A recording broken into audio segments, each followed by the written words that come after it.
Canal TV, une chaîne par excellence.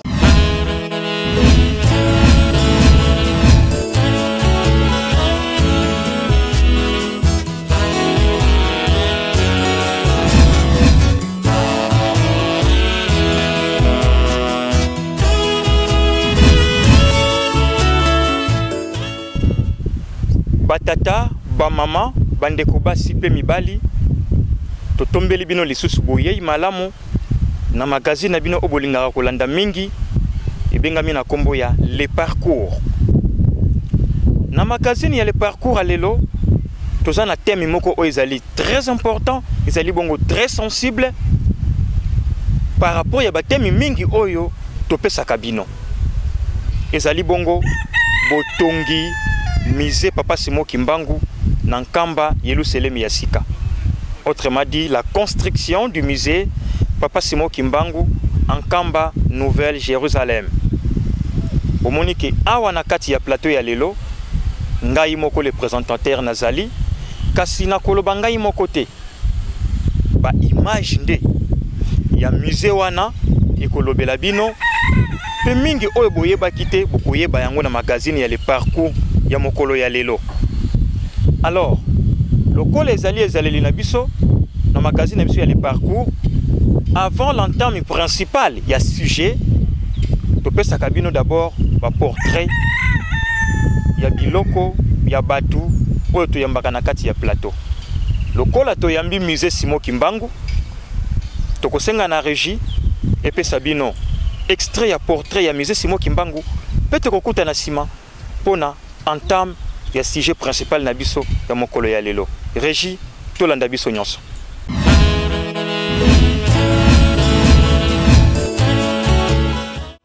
Papa Simon Kimbangu Kiangani, chef spirituel, père représentant ya église kimbangiste. Sima yaba festivité ya le 6 avril 2014 kuna Nankamba Nouvelle Jérusalem. Na bonzambe na ye azwaki autorité pe maloba ya koloba liboso ba fidèle kimbangiste nyonso pe ba paya oyo bazalaki na molulu yango ya le 6 avril ya botongi un grand musée oyo kobenga mabongo na kombo ya musée Simon Kimbangu oyo kozala érigé na Nkamba esika wapi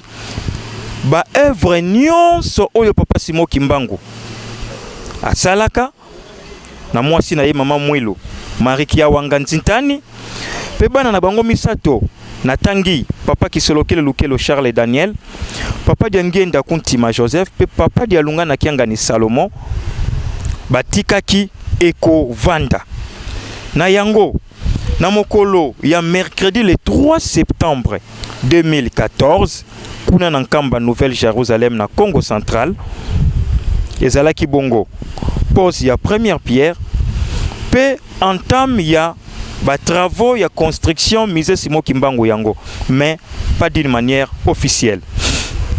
Nde na mokolo ya lundi le 8 avril 2015 Papa Simon Kimbangu Kiangani, chef spirituel et représentant ya église kimbangiste, asalaki bongo démarrage officiel ya prestigieux musée Simon Kimbangu liboso ya ba fidèle kimbangiste kaka bangote ba chef coutumier ba grande personnalité ya ba différentes marques pe pona ninité ya vice premier ministre honoraire ya budget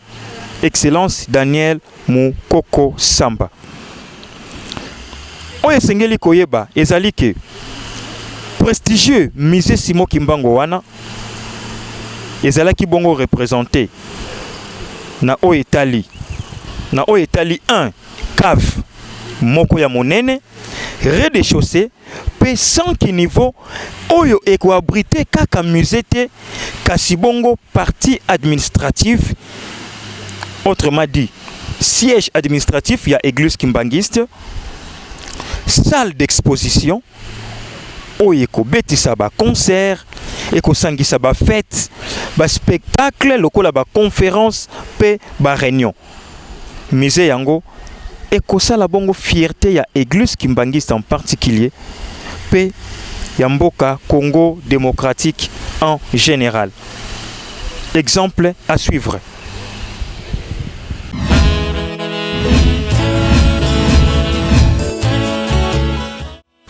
Sans commentaire, binomoko bolandi, moyen tolobela côté wana ezalité. Baye oboye na sima, thème na biso ezali la construction du musée Papa Simon Kimbangu en Kamba, Nouvelle-Jérusalem. Et sengeli toyeba ke nos chers téléspectateurs et téléspectatrices, makanisi wana eutaka wapi ya kotonga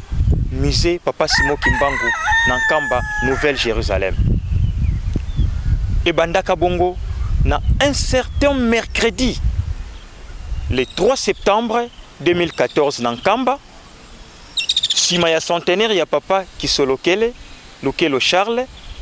ya kokisaka 100 ans, na ne wana ya 2014, nde Papa Simon Kimbangu Kiangani, chef spirituel et représentant légal ya Église Kimbangiste, s'inspiraka, azwaka makanisi wana, ya komona Église Kimbangiste lokola ezali ko évoluer positivement avec de bonnes avancées. Ya kotonga musée Papa Simon Kimbangu oyo ekobomba babiloko nyonso kobanda na ye moko Papa Simon Kimbangu, épouse na ye to mwasi na ye Mama Mwilukia Wanga Marie, bana na ye misato Papa Kisolokele Lukelo Charles, Papa Dialunga na Kiangani Salomon, pe Papa Diangenda Kuntima, pe babiloko mususu oyo ezali traditionnel ya Église Kimbangiste esika wapi eko bombama. Kasi tolanda extrait ya image ya le 3 septembre 2014 oyo ezali bongo pose ya première pierre pe début to lancement, mais pas d'une manière officielle, ya musée Simon Kimbangu ne tokutani sima pona poursuite ya magazine abiso ya le parcours ya mokolo ya lelo Régie.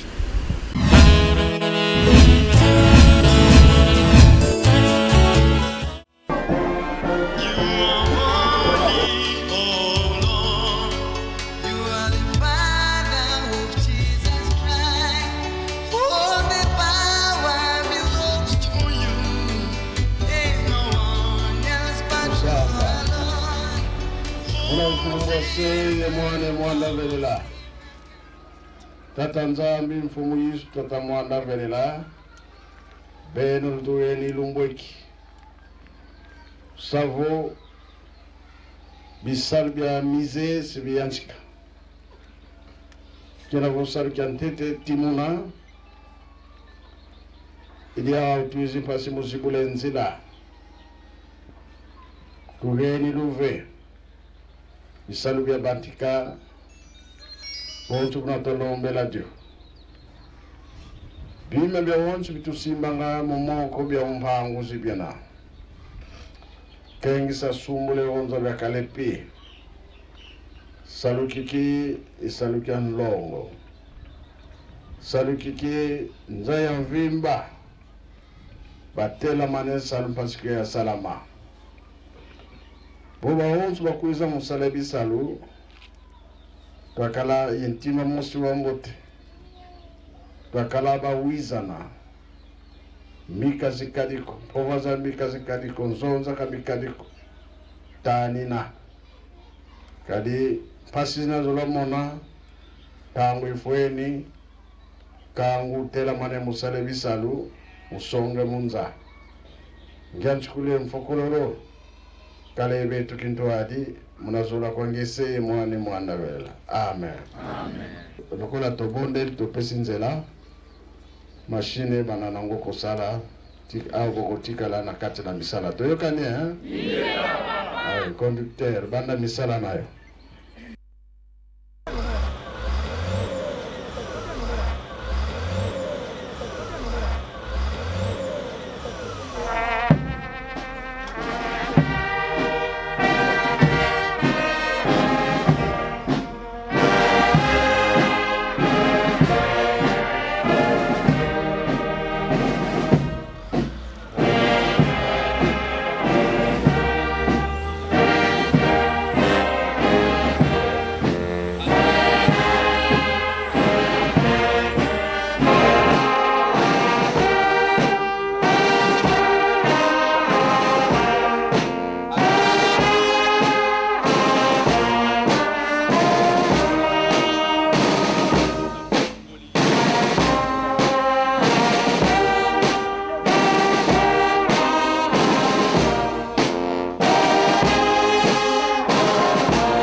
j'ose croire que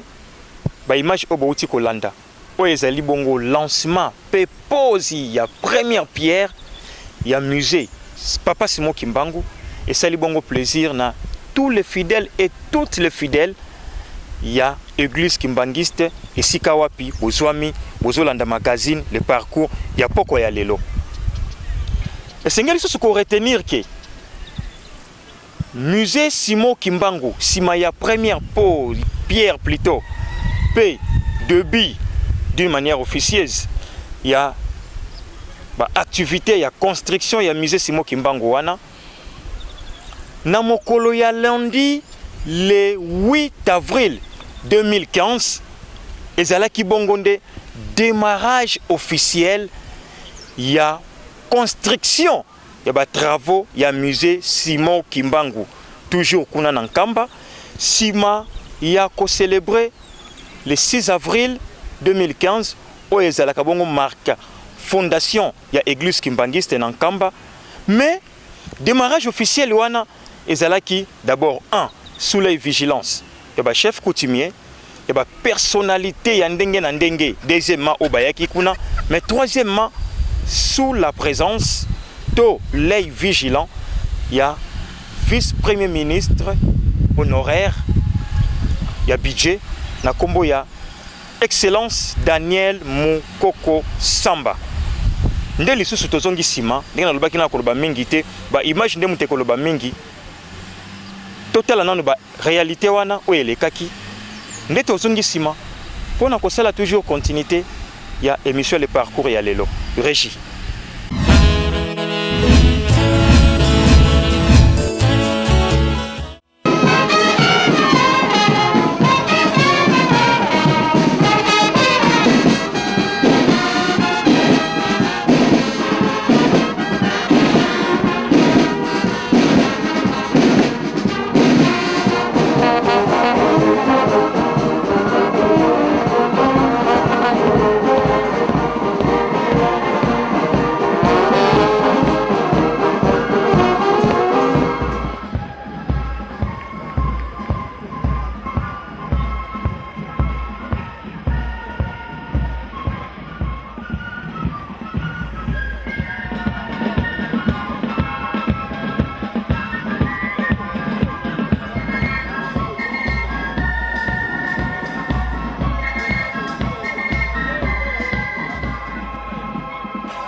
Matei na biso ezali na mikanda mine ya liboso luyembo ya Davidi 147 verset 2 mukanda mibale Yesaya chapitre 43 verset 6 à 7 pe chapitre 60 verset 4 mukanda ya misatu Zakaria chapitre 14 verset 16 à 17 pe mukanda ya suka mukanda ya liboso ya bakonzi 1 roi chapitre 6 verset 7.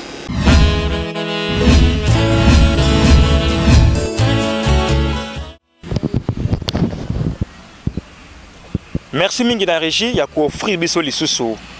ba belles images wana et surtout des images qualitatives na oetala ki démarrage officiel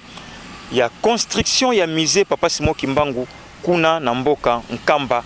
le lundi 8 avril 2015. Na simana yango tokolanda lisusu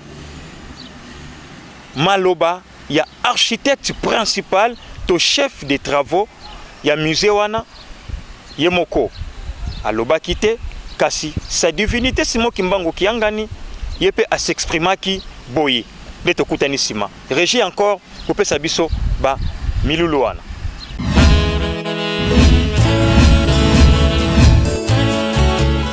Ezaka ka musée te na kati nango ezali na wa pièce belé donc tout ça la partie administrative tout na partie oya ba archive nde sika tozali awa nde sika archive kozala bâtiment na biso ezali na 5 niveaux na 5 niveaux wana niveau oyo sika tozali ezali nde esika salle des archives kozala oyo nyonso ya mituya yango nde kobomba maka awa donc accès nango ekozala facilité na mutu nyonso sauf mutu oyo akobombaka ba archive yende mutu akokota na esika oyo et puis ba porte nango ekozala verrouillé électroniquement ekozala ba clé oyo ordinaire te na R-1 tokozala na musée ezali na étendue moko monene oza presque 2 niveaux donc eza na niveau moko intermédiaire oyo tobenga mezzanine na kati nango ba biloko ebele oyo toyebi Papa Simon Kimbangu bakangelaka ye oyo nyonso bilembo oyo ya motuya yango nde mutu ekozala na kati y compris ba mituka nyonso oyo utazunganisa mituka nyonso bapapa batambolaki nango nyonso ekozala na kati na ndako wana tokei na niveau ya rez-de-chaussée oyo ekozala ete koyamba kokotela ya bakonzi minene parce que eza mpe na baentrée secondaire oyo ezali ke na bafaçade nango latéral nde sika bato ya administration bakokotela mpe bavisiteur oyo bakobanda koya kuna tokozala na salle d'exposition et puis na bibliothèque na salle d'exposition tozala na bafete ebele na badifférentes fêtes mpe kozala na baexposition suivant fête wana nde bato bakokota bakotambola na kati ya salle exposition kotala oyo nyonso kobongisa mpona kotya na kati na salle wana bibliothèque ekozala na ntina ete mutu nyonso alingi koyeba uta ebandeli ya likambo ya kimbangisme akokota akotala ba ouvrage ndenge na ndenge pe ba ouvrage mususu ezali na mokili ekozala kuna po ete mutu nyonso akoya kopuise connaissance naïe. Nous avons une salle de conférence, une salle de réunion, et nous allons dans salon VIP au dernier niveau. Kunande sika mukonza bule soki ayambi ba hôte de marque na yo ba ko sa visite na musée na tsuka kunande ba ko sukela ba solo li masolo nyonso et puis aux na terrasse moko panoramique oyo kota la vie ya ngombe kinsuka tin kendolo nyonso donc ba ko bima kuna ba ko déguster kamwa eloko oyo papa Gaston akoko bongisela bango kamwa gâteau kamwa sucré pe kamwa li solo na maloba ya bato ya mayele batongi ba Moïse atango ingi pitende bangoyo na kombi ya tata mwana pe molimo centre na kombi ya tata mwana pe molimo centre Kimbangisme oye oye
je suis là qui m'a 5 mois.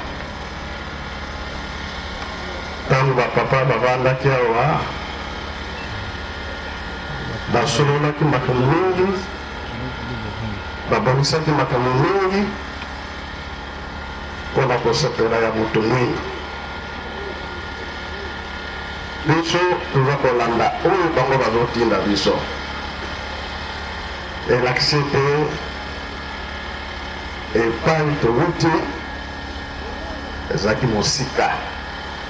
me epai tozokende ekomi pembeni esele te oyo kosalama awa nayebi te na afrike banguta moto ezali monene te ezali te bakonzi balobi oyo kosalama awa ezali ya liboso kosolola te alors sika ezotala biso bandimi mbongo ekouta na maboko ya bato mbongo ekouta na maboko ya bandimi todekokabedoyoba te mbongo etelebe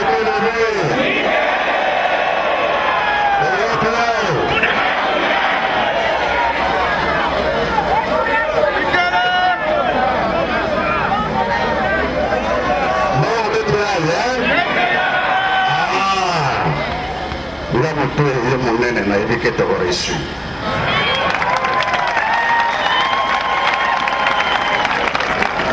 mbala liboso moto mingi asala likambo monene bato kuna biso na baingenieur bana ya ndako oyo bapapa baza koloba ete tosala makasi bana biso batanga bango nde bakoya kosala misala oyo biso tosepeli mingi baza ebele alors tomoni ke ewumela te nzambe afongolela biso kaka bozwi ezala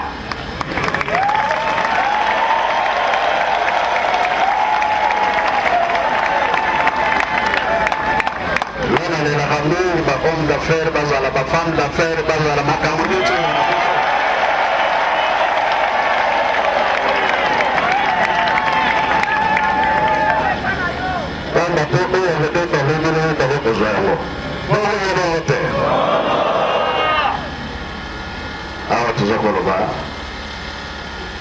batata baza na biso awa ye noko tata molimo santu azali awa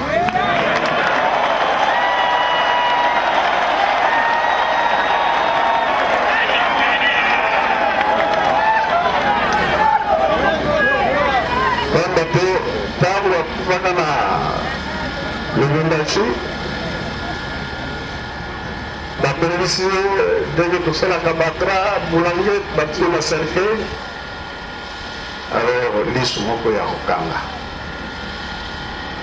lisu moko ezali kotala bakongo bazalaki wana balobi a oyo elika ntango yango oyo mutu awelela mapamboli na ye asimba nzoto basimbaka nzoto papa kulutu ntango akufi kuna na poto lisu moko ya kokanga lisu moko ezali kotala alors est-ce que bato wana baza kokufa baza na biso fumambanga aza kokufa ndenge moko fumambanga ye atikaki biso basuka ye lisu moko mpe ya kotala moko mpe ya kokanga papa Mbenza yaka koloba nano likambo ya papa Mbenza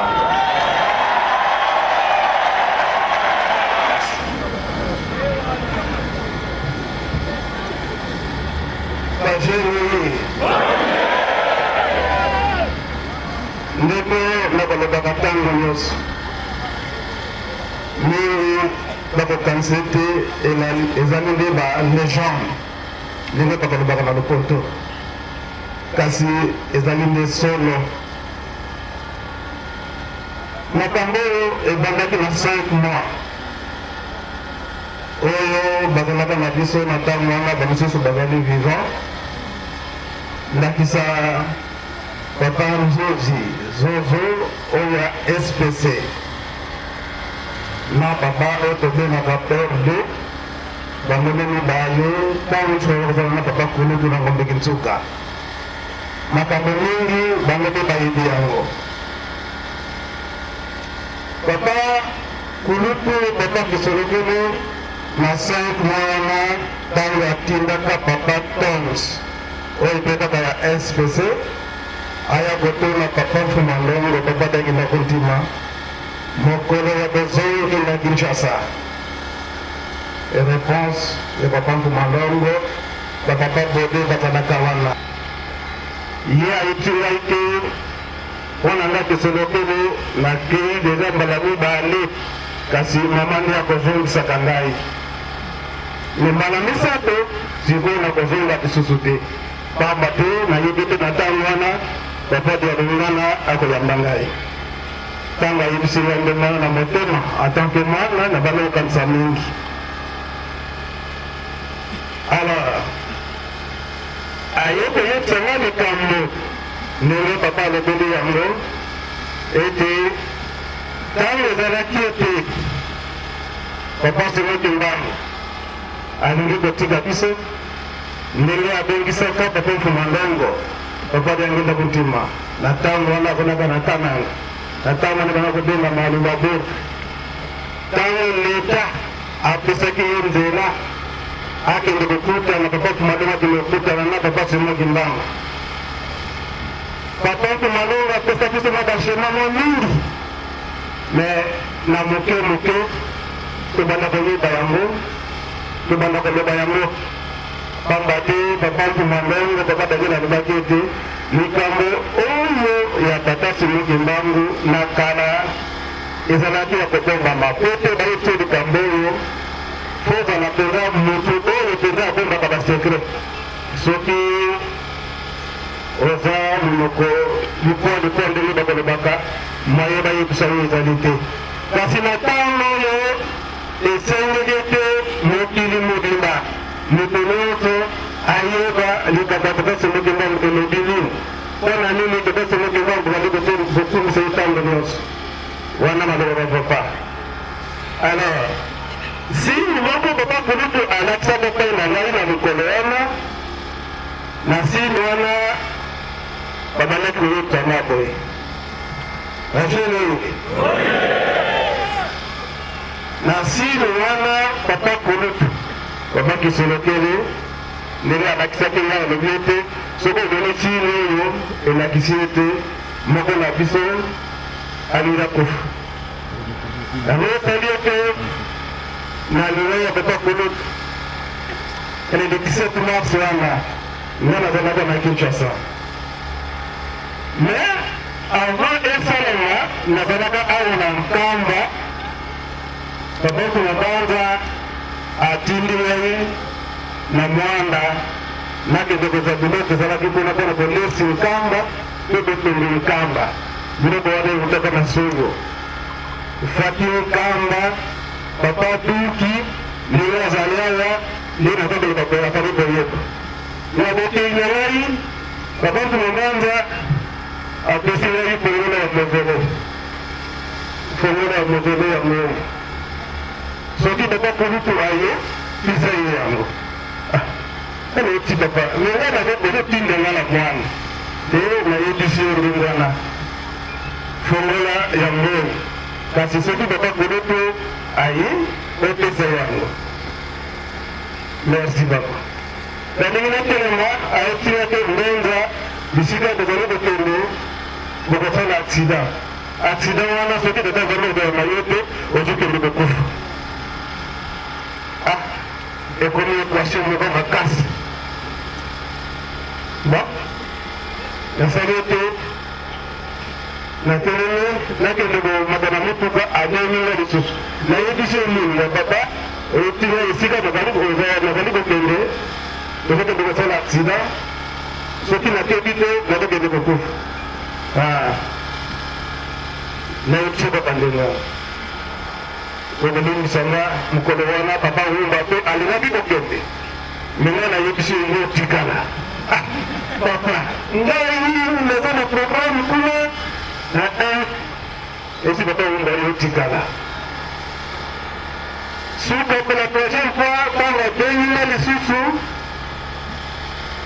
ayetingai ozokende kokufa nazalaki na protocole tozalaki na ye papa José Masala nayebisi ete José Masala yotikala ngai nakei pamba te esika toza kokende mabobulu eza kuna vie nakamokili eza kuna papa ayetinga ezokende kosala accident po te tokufa papa José Masala alobi te vie soki tokende kokufa biso nyonso tokende kaka tokendaki ndenge tokende kosala accident wana papa doki yafakiki kasaza wana azali koyeba bango nde bapendaka biso na se ya motuka nde tozalaki motuka wana ezalaki ya monene papa maki aza kokumbango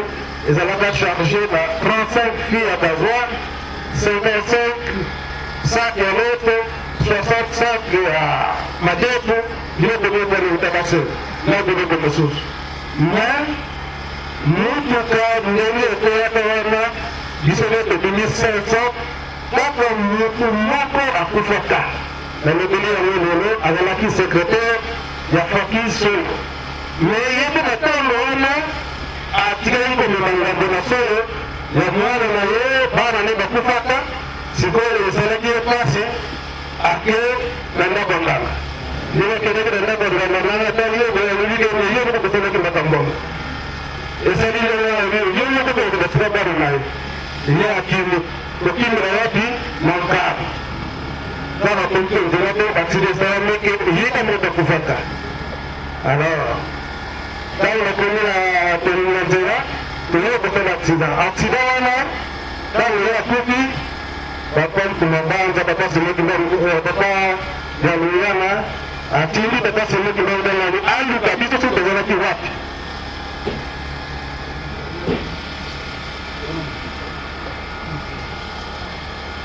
bakalimisa ngai bambate misala eleki mingi namoni ete mwana okelenga kolenga ezali mosala eza kosala nga boye me histoire te ezali kitoko mayena kata yango ezali te bajenoni bolimisa ngai alors esali biso nde wana papa Nzinga au toujours la partie azalaka papa Doki na batambango bazwi l'âme trésor oyo tozalaka nango bamene bayeti na bomba na matadi oyo te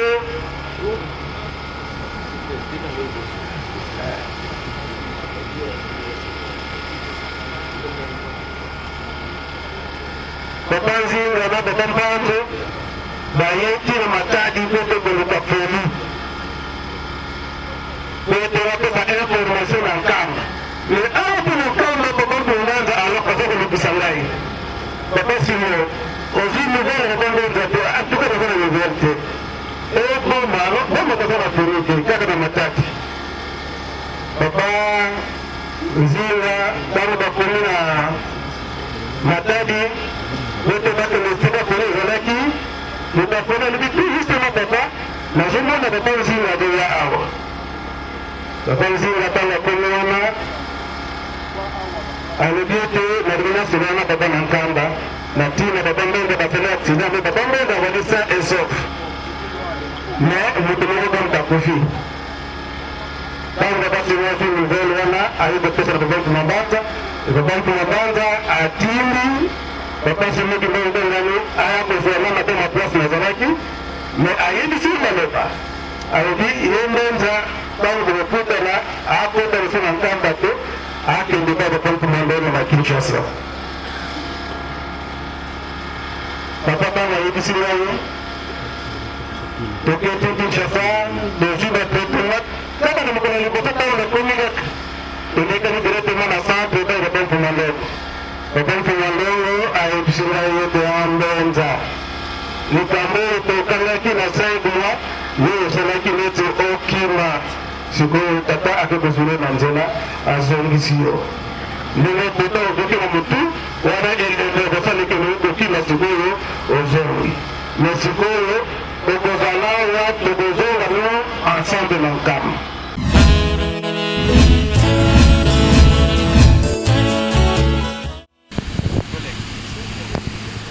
Merci beaucoup na régie na offre spéciale bosali biso na ba image ya kitoko wana kasi oyo esengeli to retenir ezali nini tobandaki na bino na ebandeli na pose ya première pierre na ba lancement ya ba activité wana ya musée tokoti bongo na démarrage officiel kasi sika oyo tokolanda bongo évolution ya musée Simon Kimbangu kobanda 2015 kino lelo tozali na octobre 2020 5 ans il y a ndenge balobaka mwana azalaka na libumu ya mama abotami angulumi atamboli pe évolution na ye ezali ndenge nini. Alors na évolution ya musée papa Simon Kimbangu kobanda 2015 kino lelo 2020 5 ans déjà ba commentaire pe ezangaki te ya quelques bateaux oyo bazali ba sympathisants kimbanguiste o bazali lokola ba pèlerin pe ba oyo bazali ba fidèles kimbanguiste na komona ba bonnes avancées ya évolution ya musée Simon Kimbangu leto kutani sima pona osilisa ba aventure na biso na mokolo ya lelo na o Italie construction ya les 10 prestigieux musée Simon Kimbangu. Encore une fois la régie.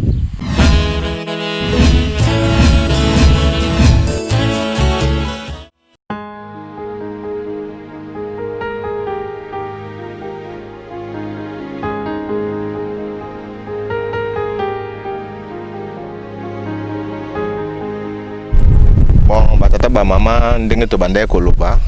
ke misala na mité to kokoba kaka ndenge na expliquer ki bino ke étape finition déjà to komi presque na suka na finition to komi presque na suka tikali to sala ngambo asima soke sili côté étape finition to silisi et to komona na se na ngai kuna ezali ba mira soutènement omoni to za na terrain moko accidenté na lobaki yango to ni to komisa ngo plan. Donc, tout le mur peut permettre biso terrain comme à plat. Donc espace oyo nde to réserva ki ba garage ya mituka kozala. Donc soki mituka ba paya ba ye ba ko banda ko telemisa mituka na bango esika oyo. Yango moni to ko bongisa yango to sala ba mingi de soutènement pour que permettre biso et empêcher mabele et kitana ngambo ama ya simate. Donc espace oyo nyonso nde to réserva ki garage oyo ba visiteur ba on ko visiter musée place mituka bango ko vanda ezali esika oyo nde to prévoyaki nde awa na kati ndenge papa tunanga mutuna awa nde to réserva ki esika ya mituka ba papa ko vanda garage ali prévu na kati ya musée oyo ko bana ko bomba mituka ba papa batambula nango ezali esika oyo tozo komona batie batono wana. Donc espace oyo nyonso ezali réservé pona ko bomba ba mituka oyo ba papa batambula nango na papa simo oyo maki ndio papa simo kimbanko uta na matadi mayo kino kokoma na kati na Yerusalem.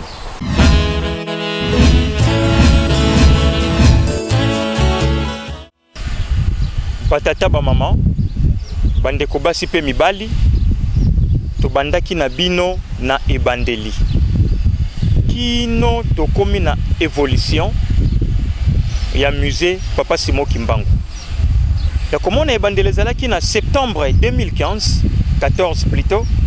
ti to komi lelo na octobre 2020 6 ans déjà.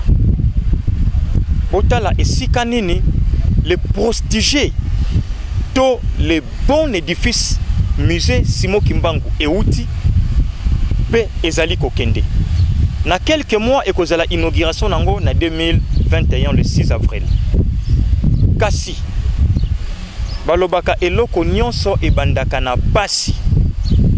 esilaka na esengo. Particulièrement les fidèles les fidèles kimbangistes, dirais-je,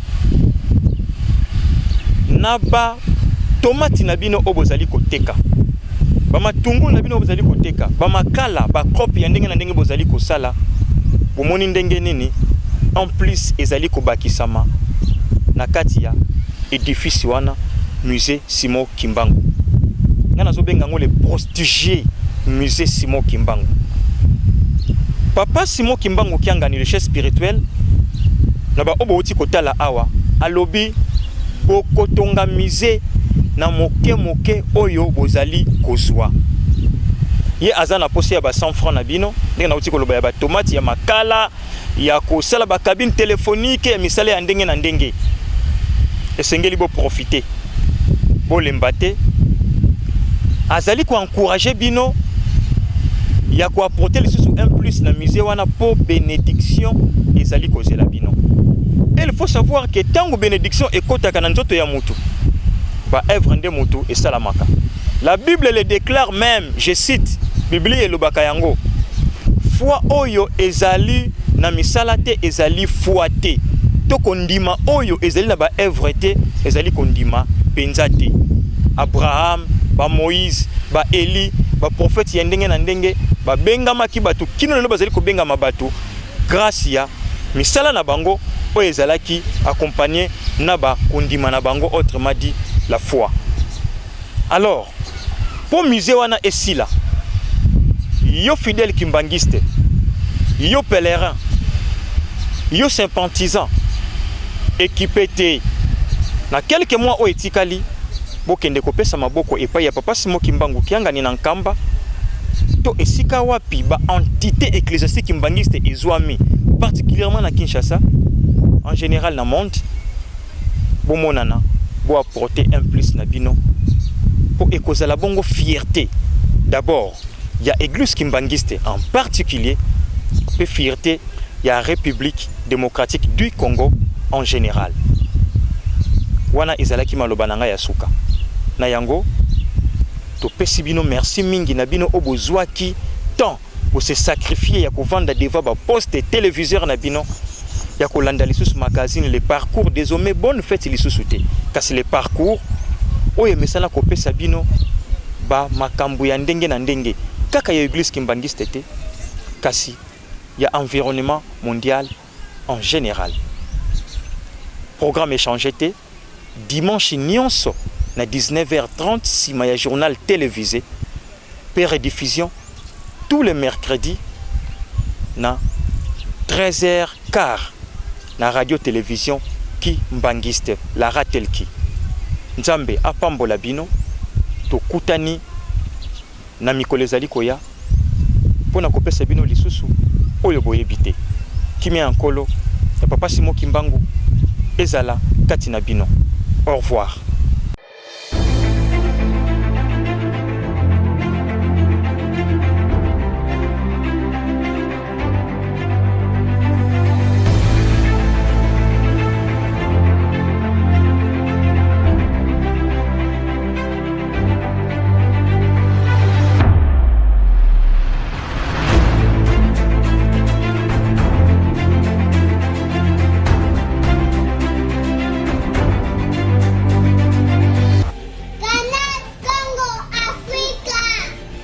Good.